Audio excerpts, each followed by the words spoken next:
ನಮಸ್ಕಾರ. ಸೂಪರ್ 3ಗೆ ಸ್ವಾಗತ. ಇವತ್ತಿನ ಸೂಪರ್ 3ಯಲ್ಲಿ ಪ್ರಧಾನಿ ಮೋದಿ ಅವರ ಕನಸು ಇಲ್ಲಿ ನನಸಾಗ್ತಾ ಇಲ್ಲ. ಕಳೆದ 10 ವರ್ಷದಿಂದ ಇವರೆಲ್ಲ ಮೋದಿಯವರು ಹೇಳಿದಂಥ ಮಾತು ನನಸಾಗ್ಬೋದು ಅಂತೇಳಿ ಆಸೆ ಪಡ್ತಾ ಇದ್ರು.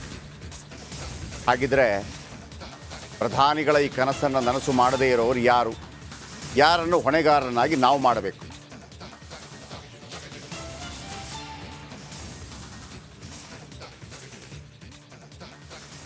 ನರೇಂದ್ರ ಮೋದಿಯವರು ಪದೇ ಪದೇ ತಮ್ಮ ಭಾಷಣಗಳಲ್ಲಿ ರಾಷ್ಟ್ರವನ್ನು ಉದ್ದೇಶಿಸಿ ಮಾತನಾಡುವಾಗ ಈ ಒಂದು ವಿಚಾರವನ್ನು ಪದೇ ಪದೇ ಹೇಳ್ತಾರೆ. ಅವರು 3ನೇ ಬಾರಿ ಪ್ರಧಾನಿ ಆಗ್ತಾ ಇದ್ದಾರೆ. ಈ ನಡುವೆ ಕಳೆದ 10 ವರ್ಷದಿಂದ ಅಲ್ಲಿಯ ಜನ ಓಕೆ, ನರೇಂದ್ರ ಮೋದಿಯವರು ಪ್ರಧಾನಿ, ಬಹಳ ದೊಡ್ಡ ವ್ಯಕ್ತಿಗಳು, ಇವರು ಹೇಳಿದಂಥ ಮಾತನ್ನು ನಮ್ಮ ಅಧಿಕಾರಿಗಳು, ನಮ್ಮ ರಾಜಕಾರಣಿಗಳು ಮಾಡೇ ಮಾಡ್ತಾರೆ ಅಂತ ಆಶಾಭಾವನೆಯಲ್ಲಿದ್ದರು. ಯಾಕಂದರೆ ಇಲ್ಲಿ ಪಕ್ಷ ಆ ಪಕ್ಷ ಮಾಡಬಾರ್ದು, ಈ ಪಕ್ಷ ಮಾಡಬಾರ್ದು ಅಂತಿಲ್ಲ. ಯಾವ ಪಕ್ಷದಲ್ಲಿದ್ದರೂ ಕೂಡ ಇವನಿಗೆ ಇದಂತೂ ಬೇಕೇ ಬೇಕು. ಆದರೆ ಅವರ ಯೋಜನೆ ಕಾರ್ಯಗತವಾಗಿಲ್ಲ. ಹಾಗಾಗಿ ಇವರ ಅವ್ಯವಸ್ಥೆಯನ್ನು, ಪರಿಸ್ಥಿತಿಯನ್ನು ನೋಡಿದಾಗ ರಕ್ತ ಕುದಿಯುತ್ತೆ. ಹಾಗಿದ್ರೆ ಯಾವ ಆ ಒಂದು ಕೆಲಸ ಆಗಬೇಕಾಗಿತ್ತು, ಯಾವ ಕೆಲಸ ಯಾರು ಮಾಡಿಲ್ಲ? ಬನ್ನಿ ಒಂದು ರಿಪೋರ್ಟ್. ನಮ್ಮದು ಬಾತ್ರೂಮ್ ಇಲ್ರಿ. ಗಂಡಸು ಮಕ್ಕಳು ಹೊಂಟ್ರ ಕಡಿ ಎದ್ದು ನಿಂದಿರ್ಬೇಕ್ರಿ. ರೋಡ್ ಸೈಡ್ ಕೂಡ್ಬೇಕು ನಾವು. ಭಾಳ ಹೈರಾಣ ರೀ. ಊರು ಸುತ್ತ ಎಲ್ಲ ಜನ ಓಡಾಡ್ತಾರೆ, ಹಿಂಗೆ ಕೂಡ್ತೀವಿ. ಎಷ್ಟು ಹುಲ್ಲದ, ಹುಳ ಬಂದ್ರೇನು, ಹುತ್ತು ಬಂದ್ರೇನು, ರಾತ್ರಿ ಅದ, ಹಗಲದ, ನಮ್ದು ಕೈಲಾಗದ್ರೆ ಯಾವಾಗ ಬರ್ತದ ಗೊತ್ತಾಗಲ್ಲ. ಸಂಡ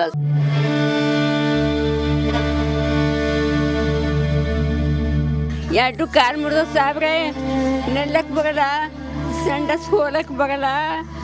ತೋನ್ ಹೈರಾಣದ ನನಗೆ. ಇದೆಂತಹ ಪರಿಸ್ಥಿತಿ? ಸ್ವಾತಂತ್ರ್ಯ ಬಂದು 77 ವರ್ಷಗಳೇ ಕಳೆದ್ರು ನಾವೆಲ್ಲ ಇನ್ನೂ ಅದ್ಯಾವ ಕಾಲದಲ್ಲಿ ಇದ್ದೀವಪ್ಪ ಅನ್ಸುತ್ತೆ. ಯಾಕಂದ್ರೆ ನಮ್ಮನ್ನ ಆಳುವ ಜನಪ್ರತಿನಿಧಿಗಳು, ಅಧಿಕಾರಿಗಳು ಬದುಕಿದ್ದಾರಾ ಇಲ್ಲ ಸತ್ತಿದ್ದಾರಾ ಅಂತ ಅನುಮಾನ ಶುರುವಾಗುತ್ತೆ. ಈ ಊರಲ್ಲಿ ಮೋದಿ ಕಂಡ ಕನಸು ನುಚ್ಚು ನೂರು. ಹೆಣ್ಣು ಮಕ್ಕಳ ಶೌಚಕ್ಕೆ ಮುಳ್ಳಿನ ಜಾಲಿಯೇ ಆಸರೆ. ಕೇಳಿದ್ರಲ್ವಾ, ಸ್ವಚ್ಛ ಭಾರತ, ಸ್ವಚ್ಛ ಭಾರತ. ಇದು ಪ್ರಧಾನಿ ನರೇಂದ್ರ ಮೋದಿ ಅವರು ಕಂಡ ಬಹುದೊಡ್ಡ ಕನಸು. ಅಧಿಕಾರಕ್ಕೆ ಬಂದ ಬಳಿಕ ಸ್ವಚ್ಛ ಭಾರತ್ ಮಿಷನ್ ಯೋಜನೆ ಅಡಿಯಲ್ಲಿ ಬಯಲು ಶೌಚಾಲಯ ಮುಕ್ತ ಗ್ರಾಮಗಳ ನಿರ್ಮಾಣಕ್ಕಾಗಿ ಮೋದಿಯವರು ಸಾಕಷ್ಟು ಶ್ರಮವಹಿಸಿದ್ರು. ದೇಶಾದ್ಯಂತ ಅಭಿಯಾನ ಆರಂಭಿಸಿ 10 ವರ್ಷಗಳೇ ಕಳೆದ್ರು ಈ ಜನರ ನರಕದ ಬದುಕು ಮಾತ್ರ ಬದಲಾಗ್ಲೇ ಇಲ್ಲ. ಈ ದೃಶ್ಯವನ್ನೊಮ್ಮೆ ನೋಡಿ. ಪ್ರತಿಯೊಬ್ಬರು ಶೌಚಕ್ಕೆ ತೆರಳಲು ಅದ್ಯಾವ ರೀತಿ ಸಂಕಷ್ಟ ಪಡ್ತಿದ್ದಾರೆ ಅನ್ನೋದನ್ನ. ಅಷ್ಟಕ್ಕೂ ಈ ದೃಶ್ಯ ಕಂಡು ಬಂದಿದ್ದು ಕಲಬುರಗಿ ಜಿಲ್ಲೆ ಕಾಳಗಿ ತಾಲೂಕಿನ ಹಲಚೇರ ಗ್ರಾಮದಲ್ಲಿ. ಈ ಊರಿನ ಜನರು ಶೌಚಕ್ಕೆ ಬಯಲನ್ನೇ ಅವಲಂಬಿಸಿದ್ದಾರೆ.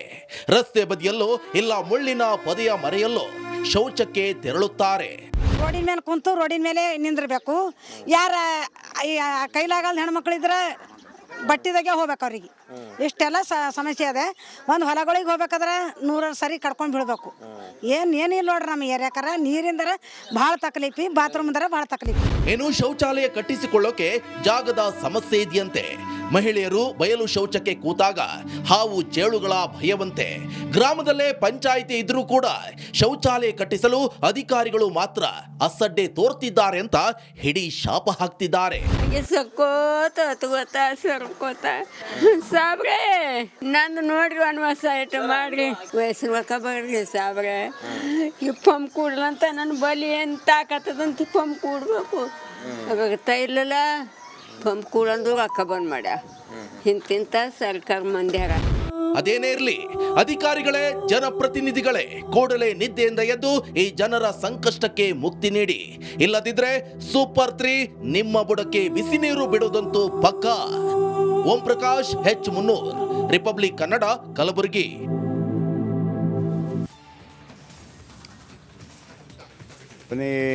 ನಮ್ಮ ಪ್ರತಿನಿಧಿ ಓಂ ಪ್ರಕಾಶ್ ಅಲ್ಲಿಂದ ಒಂದು ಏನು ಪ್ರತ್ಯಕ್ಷ ವರದಿಯನ್ನು ಮಾಡಿದ್ದಾರೆ ನೋಡಿ. ಅದರ ಫಸ್ಟ್ ನೋಡೋಣ, ಆಮೇಲೆ ಹೇಳ್ತೀನಿ. ಬಯಲು ಮುಕ್ತ ಶೌಚಾಲಯ ನಿರ್ಮಾಣ ಮಾಡಬೇಕು ಅಂತೇಳಿ ಸರ್ಕಾರ ಸಾಕಷ್ಟು ಯೋಜನೆಗಳನ್ನು ಜಾರಿಗೆ ಮಾಡಿರುವಂಥದ್ದು. ಆದರೆ ಇವತ್ತಿಗೂ ಬಹುತೇಕ ಹಳ್ಳಿಗಳಲ್ಲಿ ಬಯಲಿನಲ್ಲೇ ಶೌಚಾಲಯ ಮಾಡುವಂಥ ಒಂದು ಪರಿಸ್ಥಿತಿ ನಿರ್ಮಾಣವಾಗಿರುವಂಥದ್ದು. ಅದರಲ್ಲೂ ಕೂಡ ಕಲಬುರಗಿ ಜಿಲ್ಲೆಯ ಹಲವು ಗ್ರಾಮಗಳಲ್ಲಿ ಓಪನ್ ಪ್ಲೇಸಲ್ಲೇ ಸಾಕಷ್ಟು ಜನ ಮಹಿಳೆಯರು, ತಾಯಂದಿರು ಶೌಚಾಲಯಕ್ಕೆ ಹೋಗುವಂಥ ಪರಿಸ್ಥಿತಿ ನಿರ್ಮಾಣವಾಗಿರುವಂಥದ್ದು. ಸದ್ಯ ನಾನೀಗ ಕಲಬುರಗಿ ಜಿಲ್ಲೆಯ ಚಿಂಚೋಳಿ ತಾಲೂಕಿನ ಹಲ್ಚೇರ ಗ್ರಾಮದಲ್ಲಿರುವಂಥದ್ದು. ಹಲ್ಚೇರ ಗ್ರಾಮದಲ್ಲೂ ಕೂಡ ಇವತ್ತಿಗೂ ಇಲ್ಲಿನ ಮಹಿಳೆಯರು, ತಾಯಂದಿರು ಸಾಕಷ್ಟು ವರ್ಷಗಳಿಂದಲೂ ಕೂಡ ಏನು ರಸ್ತೆ ಬದಿಯೇ ಶೌಚಾಲಯಕ್ಕೆ ಹೋಗುವಂಥ ಪರಿಸ್ಥಿತಿ ನಿರ್ಮಾಣವಾಗಿರುವಂಥದ್ದು. ಸಾಕಷ್ಟು ಜನ ಮಹಿಳೆಯರು ಶೌಚಾಲಯಕ್ಕೆ ಹೋದಂಥ ಸಂದರ್ಭದಲ್ಲಿ ವೆಹಿಕಲ್ಸ್ಗಳು ಮೂವ್ಮೆಂಟ್ ಆದಂಥ ಸಂದರ್ಭದಲ್ಲಿ ಅಥವಾ ಯಾರಾದರೂ ಗಂಡು ಮಕ್ಕಳು ಬರ್ತಾ ಇದ್ದರೆ ಅಂಥ ಸಂದರ್ಭದಲ್ಲಿ ಎದ್ದು ಪಕ್ಕಕ್ಕೆ ಹೋಗುವಂಥ ಒಂದು ಪರಿಸ್ಥಿತಿ ನಿರ್ಮಾಣವಾಗಿರುವಂಥದ್ದು. ಸಾಕಷ್ಟು ಜನ ಮಹಿಳೆಯರು ಮಾನ ಮರ್ಯಾದೆಗೆ ಹೆದರಿ ಏನೋ ಓಡಾಡುವಂಥ ಪರಿಸ್ಥಿತಿ ನಿರ್ಮಾಣವಾಗಿರುವಂಥದ್ದು. ಹಾಗಾಗಿ ಎಲ್ಲೋ ಒಂದು ಕಡೆ ಪಂಚಾಯಿತಿಯಿಂದ ಏನು ಶೌಚಾಲಯವನ್ನು ನಿರ್ಮಾಣ ಮಾಡುವಂಥ ಕೆಲಸ ಮಾಡಬೇಕಾಗಿತ್ತು. ಆದರೆ ಆ ಒಂದು ಯೋಜನೆ ಕೂಡ ಆಗಿಲ್ಲ. ಇದುವರೆಗೂ ಕೂಡ ಸಾಕಷ್ಟು ಜನ ಮಹಿಳೆಯರು ಅಂದರೆ ಬೆಳಗ್ಗೆ ಹೊತ್ತಾಗಲಿ ಅಥವಾ ರಾತ್ರಿ ಹೊತ್ತಾಗಲಿ ಹೊರಗಡೆನೆ ಹೋಗುವಂಥ ಒಂದು ಪರಿಸ್ಥಿತಿ ನಿರ್ಮಾಣವಾಗಿರುವಂಥದ್ದು.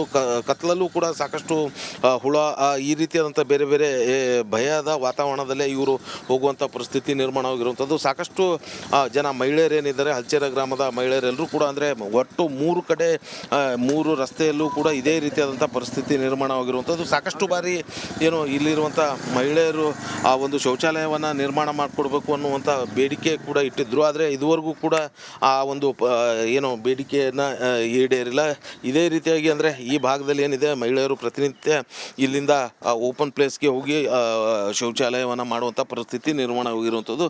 ರಸ್ತೆ ಬದಿ ಹೋಗ್ತಾ ಇರುವಂಥ ಸಂದರ್ಭದಲ್ಲಿ ನಾವು ನೋಡ್ತಾ ಇರ್ಬೋದು ಮುಳ್ಳಿನ ಜಾಲಿಗಳೇನಿದೆ, ಈ ರೀತಿಯಾದಂಥ ಜಾಲಿಗಳಲ್ಲಿ ಹೋಗಿ ಅವರು ಶೌಚಕ್ಕೆ ಹೋಗುವಂಥ ಪರಿಸ್ಥಿತಿ ನಿರ್ಮಾಣವಾಗಿರುವಂಥದ್ದು. ಅಂದರೆ ರಾತ್ರಿ ಹೊತ್ತಲ್ಲಿ ಯಾವುದಾದ್ರೂ ಪ್ರಾಣಿನೋ ಅಥವಾ ಬೇರೆ ಏನೋ ಬಂದು ಅವಘಡ ಆಗುವಂಥ ಸನ್ನಿವೇಶ ಕೂಡ ಇರುವಂಥದ್ದು. ಹಾಗಾಗಿ ನಮಗೆ ಶೌಚಾಲಯವನ್ನು ನಿರ್ಮಾಣ ಮಾಡಿಕೊಡಿ ಅಂತೇಳಿ ಇಲ್ಲಿನ ಮಹಿಳೆಯರು ಕೂಡ ಸಾಕಷ್ಟು ಬಾರಿ ಏನೋ ಅಳಲು ತೋಡ್ಕೊಂಡಿದ್ರು ಕೂಡ ಅದು ಯಾವುದೂ ಕೂಡ ಆಗಿಲ್ಲ. ಸೊ ಈಗ ಅವರೆಲ್ಲರೂ ಕೂಡ ಬೇಡ್ತಾ ಇರುವಂಥದ್ದು ಒಂದೇ, ಅಂದರೆ ನಾವು ರಸ್ತೆ ಬದಿ ಹೋಗಿ ಕೂರೋದಕ್ಕೆ ನಮಗೆ ನಾಚಿಕೆ ಆಗ್ತಾಯಿದೆ. ಸೊ ಹಾಗಾಗಿ ಒಂದು ಶೌಚಾಲಯವನ್ನು ನಿರ್ಮಾಣ ಮಾಡಿಕೊಡಿ ಅನ್ನುವಂಥ ಮಾತನ್ನು ಹೇಳ್ತಾ ಇರುವಂಥದ್ದು. ಕ್ಯಾಮ್ರಾ ಪರ್ಸನ್ ವಿಜಯ್ ಕುಮಾರ್ ಜೊತೆ ಓಂ ಪ್ರಕಾಶ್ ಮುನ್ನೂರ್, ರಿಪಬ್ಲಿಕ್ ಕನ್ನಡ, ಕಲಬುರಗಿ. ಈ ಶೌಚಾಲಯ ಮಾಡಿಕೊಡ್ಬೇಕಾಗಿರೋದು ಗ್ರಾಮ ಪಂಚಾಯತಿಗಳು ಕೆಲವರು ಏನು ಮಾಡ್ತಾರೆ, ಕೆಲವರು ನಿಜವಾಗ್ಲೂ ನಿಷ್ಠೆಯಿಂದ ಅದನ್ನು ಮಾಡಿಕೊಡ್ತಾರೆ. ಆಮೇಲೆ ಇವರೇನು ಮನೆಯಿಂದ ತಂದು ಮಾಡಬೇಕಾಗಿಲ್ಲ. ನಮಗೆ ಹೆಂಗಾಗಿದೆ ಅಂತಂದರೆ ನಾವು ಅಧಿಕಾರಿಗಳ ಬಳಿ ಹೋದಾಗ ಏನೋ ಅಧಿಕಾರಿಗಳು ಮನೆಯಿಂದ ತಂದು ಕೊಡ್ತಾರೆ ಅನ್ನೋಂಥ ರೀತಿಯಲ್ಲಿ ನಾವು ಬಿಹೇವ್ ಮಾಡೋಕ್ಕೆ ಶುರು ಮಾಡ್ತೀವಿ. ಸಾಯ್ಬ್ರೆ ಒಂದು ಮಾಡಿಕೊಡಿ, ಅವನು ಕೂಡ ಇವತ್ತಾಗಲ್ಲ ನಾಳೆ ಆಗಲ್ಲ ಅಂತ. ಏನು ಇವ್ರು ಮನೆಯಿಂದ ತಂದು ಕೊಡೋದು? ಯಾವ ರಾಜಕಾರಣಿನೂ ಮನೆಯಿಂದ ತಂದು ಕೊಡೋದಿಲ್ಲ, ಎಲ್ಲ ನಮ್ಮ ದುಡ್ಡೇ. ನಾವು ಪ್ರತಿಯೊಂದರಲ್ಲೂ ಕೂಡ ನೀವು ಅನೇಕ ಬಾರಿ ಹೇಳಿದ್ದೀನಿ, ಮತ್ತೆ ರಿಪೀಟ್ ಮಾಡ್ತೀನಿ, ಒಬ್ಬ ಭಿಕ್ಷುಕ ಒಂದು ಮ್ಯಾಚ್ ಬಾಕ್ಸ್ ಖರೀದಿ ಮಾಡ್ತಾನ, ₹1 50 ತಗೊಂಡು ಅದರಲ್ಲೂ ಅವ ಟ್ಯಾಕ್ಸ್ ಕಟ್ಟಿರ್ತಾನೆ. ಸೊ ಹಾಗಾಗಿ ಒಬ್ಬ ಭಿಕ್ಷುಕನಿಗೂ ರೈಟ್ಸ್ ಇದೆ ಪ್ರಶ್ನೆ ಮಾಡೋದು. ರಾಜಕಾರಣಿಗಳ ಪೋಸ್ ಹೆಂಗಿರುತ್ತಂತಂದರೆ, ನಾವು ಪಾಪ ಪ್ರಜೆಗಳೇ ಪ್ರಭುಗಳು ಅಂತಂದ್ರೆ ಏನು? ಪ್ರಜೆಗಳು ನಾವೇ ರಾಜ. ನಾವು ಕೊಟ್ಟು ದುಡ್ಡು ಮಾಡಿ ಅಲ್ಲಿ ಏನೋ ಖಜಾನೆಯಲ್ಲಿಟ್ಟು ಈ ಅಧಿಕಾರಿಗಳಿಗೆ ಎಲ್ಲ ಕೆಲವು ಎಕ್ಸಾಮ್ ಎಲ್ಲ ಇರುತ್ತೆ, ಯಾರು ಪಾಸ್ ಆಗಿರ್ತಾರೋ ಸಿಸ್ಟಮ್, ನಾವೇ ಮಾಡಿರೋ ಸಿಸ್ಟಮ್. ಪಾಸ್ ಆಗಿದ್ದವನಿಗೆ ನೋಡಪ್ಪ ಇದು ನೋಡ್ಕೊ ಅಂತೇಳಿ ಅದು ಆಟೋಮೆಟಿಕಲಿ ಆಗತ್ತೆ. ರಾಜಕಾರಣಿಗಳಿಗೂ ಅಷ್ಟೇ. ರಾಜಕಾರಣಿಗಳು ಯಾರಾದರೂ ಮನೆಯಿಂದ ತಂದು ಹಾಕಿದ್ದಾರೆ ಇಲ್ಲಿ ತನಕ? ನಾನು ನನ್ನ ಮನೆಯಿಂದ ತಂದು ಹಾಕಿ ಸಮಾಜ ಸೇವೆ ಮಾಡಿ ಲಾಸ್ ಆದೆ ಅಂತ ಹೇಳಿದ ಒಬ್ಬ ರಾಜಕಾರಣಿ ಹೇಳಿ ನೋಡೋಣ. ನನ್ನ ಹತ್ರ 100 ಕೋಟಿ ಇತ್ತು ರಾಜಕೀಯಕ್ಕೆ ಬಂದಾಗ, ಈಗ 1 ಕೋಟಿ ಇದೆ ಅಂತ ಹೇಳೋದು ಒಬ್ಬ ರಾಜಕಾರಣಿ ನೋಡೋ. ಒಬ್ಬ ರಾಜಕಾರಣಿ ತನ್ನ ಅಫಿಡವಿಟ್ ಕೊಡ್ತಾನಲ್ಲ ಪ್ರತಿ ಸಲ ಕೂಡ, ಪ್ರತಿ ಎಲೆಕ್ಷನ್ ನಿಂತಾಗ ಅವನ ದುಡ್ಡು ಜಾಸ್ತಿ ಆಗಿದೆಯೇ ಇಲ್ವೋ? ಬೇಕಿದ್ರೆ ನಾನು ಮತ್ತೊಮ್ಮೆ ಶುರು ಮಾಡ್ತೀನಿ.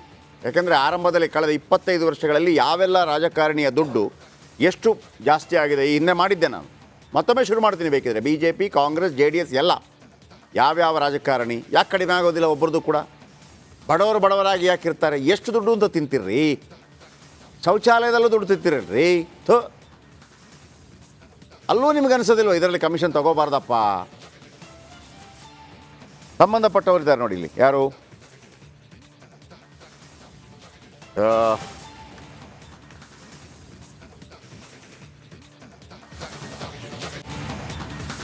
ಬಾಬು ತಣಕಲ್, ಹಲಚೇರ PDO. ಬಾಬು ತಣಕಲ್ ಅವರೇ, ನೀವು ಹೇಳಬೇಕು ನಮಗೆ. ನೀವು ಹೇಳಬೇಕು, ಒಂದು ಗ್ರಾಮಕ್ಕೆ ಶೌಚಾಲಯ ಮಾಡೋದಕ್ಕೆ ಗ್ರಾಮ ಪಂಚಾಯತಿಗೆ ಬರಬೇಕು ತಾನೇ? ಪ್ರಧಾನಮಂತ್ರಿ ಬರಬೇಕಾ? ಅಲ್ಲ. ಪ್ರಧಾನಮಂತ್ರಿ ಅವರು ಭಾಷಣ ಮಾಡಿದ್ರು ಅಂತೇಳಿ ಪ್ರಧಾನಮಂತ್ರಿ ಬರಬೇಕು ಅಂತಿಲ್ವಲ್ಲ. ಸಿದ್ದರಾಮಯ್ಯನವ್ರು ಬರಬೇಕು ಅಂತಿದ್ದು ಇಲ್ವಲ್ಲ, ಹೋಗಬೇಕಾದ್ರೆ ನೀವೇ ಗ್ರಾಮ ಪಂಚಾಯತಿಗೆ ಲೆಕ್ಕ ಸಂಬಂಧಪಟ್ಟಾಗ. ಇಲ್ಲಿ ಶೌಚಾಲಯ ಯಾಕೆ ಆಗಿಲ್ಲ ಇಲ್ಲಿ ತನಕ ಕಳೆದ 10 ವರ್ಷಗಳಿಂದ? ನೀವು ಲಿಸ್ಟ್ ಕೊಡಬಲ್ರಾ? ನೀವು ಯಾವುದೆಲ್ಲ ಶೌಚಾಲಯ ಮಾಡಿದ್ರಿ ಆ ಜಾಗ ತೋರಿಸ್ಬಲ್ರಾ? ಯಾಕಂದರೆ ನೀವು ಅಂತಲ್ಲ ನಾನು ಹೇಳ್ತಿರೋದು, ಕೆಲವು ಗ್ರಾಮ ಪಂಚಾಯತಿ ಏನು ಮಾಡುತ್ತೆ ಅಂತಂದರೆ ಶೌಚಾಲಯ ಮಾಡಿರೋದಿಲ್ಲ, ಬಟ್ ಯಾವುದೋ ಶೌಚಾಲಯದ ಫೋಟೋ ತೋರಿಸಿ ಬಿಲ್ಲು ಹೊಡೆದಿದ್ದಂಥ ಅನೇಕ ಘಟನಾವಳಿಗಳು ನಮಗೆ ಕೇಸ್ಗಳು ಬಂದಿದೆ. ಸೊ ಹಾಗಾಗಿ